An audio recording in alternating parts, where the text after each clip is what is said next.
APTV 10 news ముగిసిన సాగునీటి సంఘాల ఎన్నికల నామినేషన్లు రాష్ట్రంలో ఈ ఎలక్షన్లకు వైఎస్ఆర్ పార్టీ దూరంగా ఉన్నట్లు సమాచారం.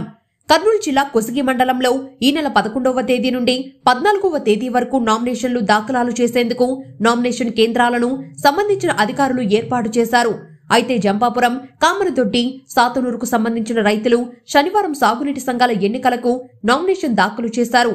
నామినేషన్లు చివరి రోజు కావడంతో ఎలాంటి గొడవలు జరగకుండా CI Manjunath, SI Chandramohan police బందోబస్తు ఏర్పాటు చేశారు. కాగా అన్ని ఏకగ్రీవంగా ఎన్నుకున్నారు.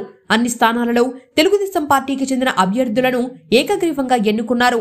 జంపాపురంకు సంబంధించిన అనంతసేనారెడ్డి, సాతనూరు ఇరూపాక్షి, కామెందొడ్డి పైకేని శివారెడ్డితో పాటు ఉపాధ్యక్షులుగా ఏకగ్రీవంగా ఎన్నుకున్నారు. ముగ్గురులో ఎన్నుకోబడిన వ్యక్తిని డిస్ట్రిబ్యూటర్ అధ్యక్షులుగా ఎన్నుకునే అవకాశం ఉంది. ఇప్పటికే జంపాపురం గ్రామానికి చెందిన అనంతసేనారెడ్డి సాగునీటి సంఘం అధ్యక్షులుగా ఎన్నికయ్యే అవకాశాలు ఎక్కువగా ఉన్నట్లు తెలుస్తుంది. అయితే ఈయన గతంలో స్టూడెంట్ నాయకుడిగా పనిచేస్తూ కాంగ్రెస్ హయాంలో జంపాపురంలో ఆయన సపోర్ట్తో ఆయన సతీమణి సర్పంచ్ కూడా అయ్యారు. అయితే ఈయన కోట్ల సూర్యప్రకాష్ రెడ్డి పెద్దాయన చెన్నకేశవరెడ్డి అనుచరుడని గ్రామంలో చర్చించుకుంటున్నారు. ఈ అధ్యక్ష ఎన్నికను 17వ తేదీన జిల్లా అధికారుల సమక్షంలో ఎన్నుకోవడం జరుగుతుంది. ఈ కార్యక్రమంలో ఎన్నికల అధికారులు, తెలుగుదేశం నాయకులు పాల్గొన్నారు.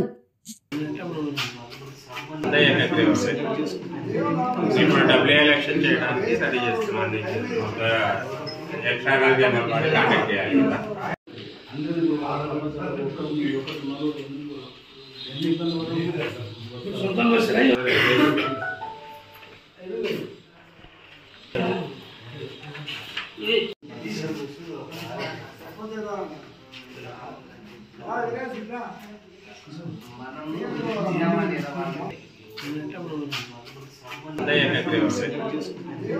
ఇప్పుడు డబ్ల్యూ ఎలక్షన్ చేయడానికి స్టడీ చేస్తున్నాను.